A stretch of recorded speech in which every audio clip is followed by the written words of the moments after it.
Hello दोस्तों, नमस्कार। आप सभी का स्वागत है हमारे यूट्यूब चैनल सीजीजी के यादव में। इस वीडियो में हम छत्तीसगढ़ इतिहास का महत्वपूर्ण प्रश्न लेकर आए हैं जो आगामी सभी एग्जाम के लिए हेल्पफुल होने वाला है। तो वीडियो में अंत तक बने रहेगा।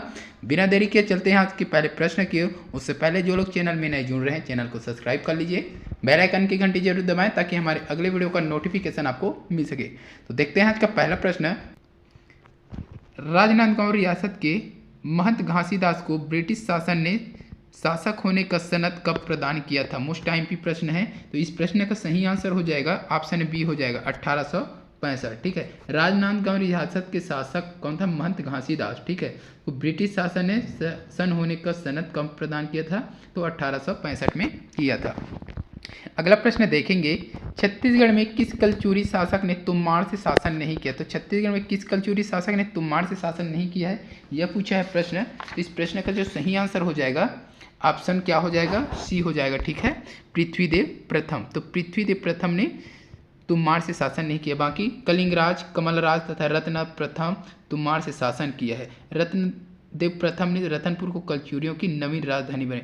तो रतनपुर को कलचुरियों की राजधानी किसने बनाया? तो रत्नदेव प्रथम ने। ये पॉइंट भी याद रखिएगा। ठीक है, अगला प्रश्न देखेंगे। मराठा काल में परगनों की फसलों की दशा एवं अन्य सूचना भेजने वाले अधिकारी का पद नाम था। तो मराठा काल में जो परगना के फसलों की दशा और अन्य सूचना भेजने वाले अधिकारी का पद नाम था वो क्या है, ये बताना है। इसका सही आंसर क्या हो जाएगा? ऑप्शन सी हो जाएगा, बढ़कर। ठीक है, तो बढ़कर मराठा काल में परगनों के फसलों की दशा एवं अन्य सूचना भेजने वाले अधिकारी था। अगला प्रश्न देखेंगे, धमधा के गोंड राजा के विद्रोह के समय नागपुर के भोसला शासक थे। तो धमधा के जो गोंड राजा थे उसके विद्रोह के समय नागपुर के भोसला शासक कौन थे? तो इसका सही आंसर क्या हो जाएगा? ऑप्शन ए हो जाएगा, रघुजी तृतीय। ठीक है, तो ये कब हुआ था? 1830। ये डेट भी याद रखिएगा। ठीक है, अगला प्रश्न देखेंगे, 1928 में रायपुर में स्थापित यूथ लीग के निर्माणकर्ताओं में नहीं थे। तो कौन नहीं था, ये बताना है। तो इसका सही आंसर हो जाएगा ऑप्शन डी हो जाएगा, वामनराव लाखे। ठीक है, अगला प्रश्न देखेंगे, 1947 में संविधान निर्मात्री परिषद में छत्तीसगढ़ की रियासतों के नामजद प्रतिनिधि थे। तो इस प्रश्न का जो सही आंसर हो जाएगा ऑप्शन सी हो जाएगा, रघुराज सिंह। ठीक है, अगला प्रश्न देखेंगे, छत्तीसगढ़ के प्राचीन ऋषभ तीर्थ में प्राप्त शिलालेख की शासक का था? मोस्ट आईएमपी प्रश्न है ये। इसका सही आंसर क्या हो जाएगा? ऑप्शन सी हो जाएगा, कुमार दत्त। ठीक है, अगला प्रश्न देखेंगे, सूरबल किस वंश का शासक था जिसका ताम्रपत्र बम्हनी नामक स्थान पर प्राप्त हुआ? तो इस प्रश्न का सही आंसर हो जाएगा ऑप्शन ए हो जाएगा, मैकल का पांडु वंश। ठीक है, याद रखिएगा, मैकल का पांडु वंश। अगला है, इग्नू द्वारा छत्तीसगढ़ के परगनों का पुनर्गठन किया गया था। ठीक है, इस नई व्यवस्था के अंतर्गत रायपुर परगने में निम्नलिखित में से कौन सा क्षेत्र नहीं था? तो रायपुर परगना में कौन सा क्षेत्र नहीं था वो पूछा गया है। तो इस प्रश्न का जो सही आंसर हो जाएगा ऑप्शन सी हो जाएगा, लोरमी। लोरमी जो रायपुर में शामिल नहीं था। ठीक है, अगला दिया है, मराठा कालीन छत्तीसगढ़ के सन 1818 के पूर्व प्रचलित दर के अनुसार एक मन में कितनी पंसेरी होती थी? तो एक मन में कितनी पंसेरी होती थी? तो इसका सही आंसर क्या हो जाएगा? ऑप्शन ए हो जाएगा, 8 पंसेरी। ठीक है, एक मन में 8 पंसेरी। ठीक है, और 8 पंसेरी होता था और एक पंसेरी में 5 शेर। ठीक है, एक पंसेरी में 5 शेर, याद रखिएगा।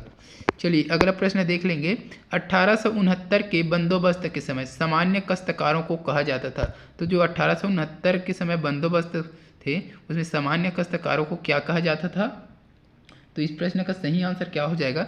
ऑप्शन ए हो जाएगा, इच्छाधीन काश्तकार। ठीक है, अगला देखेंगे, सरबपुरी राजवंश की राजमुद्रा में निम्नलिखित में से कौन सा चिन्ह मिलता है? तो सरबपुरी जो राजवंश है उसके राजमुद्रा में कौन सा चिन्ह मिलता है? तो इस प्रश्न का सही आंसर हो जाएगा ऑप्शन सी हो जाएगा, गजलक्ष्मी। ठीक है, अगला प्रश्न देखेंगे, बिलासपुर जिले के कोनी शिलालेख से प्राप्त जानकारी के अनुसार सर्वाधिकारीन पुरुषोत्तम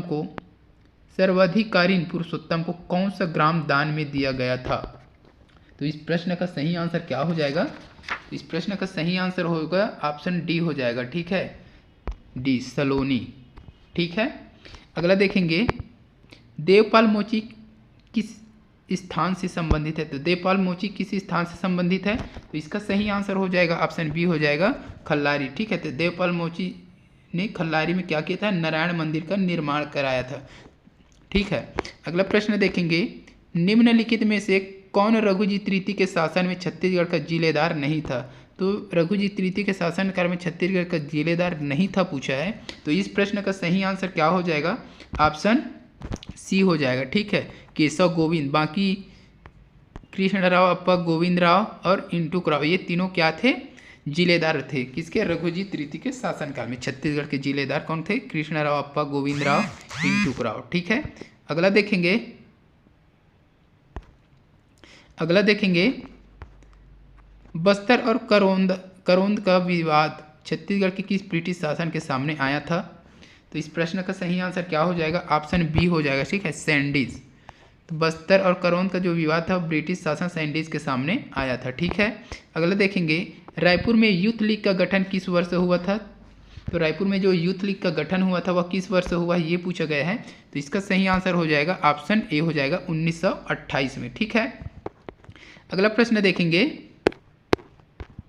सावंत भारती किससे संबंधित है। तो सावंत भारती किससे संबंधित है, इस प्रश्न का सही आंसर क्या हो जाएगा, तो बी ऑप्शन सही हो जाएगा इसका, बी, विद्रोह से। ठीक है, सावंत भारती विद्रोह से संबंधित। तो मराठा शासन के समय एक विद्रोही था जिसने एग्नू के अध्यक्ष बनने पर अपनी सजा माफी की अर्जी प्रस्तुत की थी। तो ये भी मोस्ट पॉइंट है। ठीक है, अगला देखेंगे, छत्तीसगढ़ में पिंडारियों का भय कब से कब तक कायम रहा। तो छत्तीसगढ़ में जो पिंडारियों का भय था वो कब से कब तक कायम रहा। तो इसका सही आंसर हो जाएगा ऑप्शन ए हो जाएगा, 1806 से 1810 तक। ठीक है, अगला प्रश्न है, ब्रह्मदेव का रायपुर शिलालेख किस संग्रहालय में संरक्षित है। तो ब्रह्मदेव का रायपुर शिलालेख किस संग्रहालय में संरक्षित है, तो इसका आंसर आप कमेंट में बताइएगा। ठीक है, तो आज की इस वीडियो में बस इतना ही। अगर वीडियो अच्छी लगी है तो वीडियो को लाइक कीजिएगा, शेयर कीजिएगा।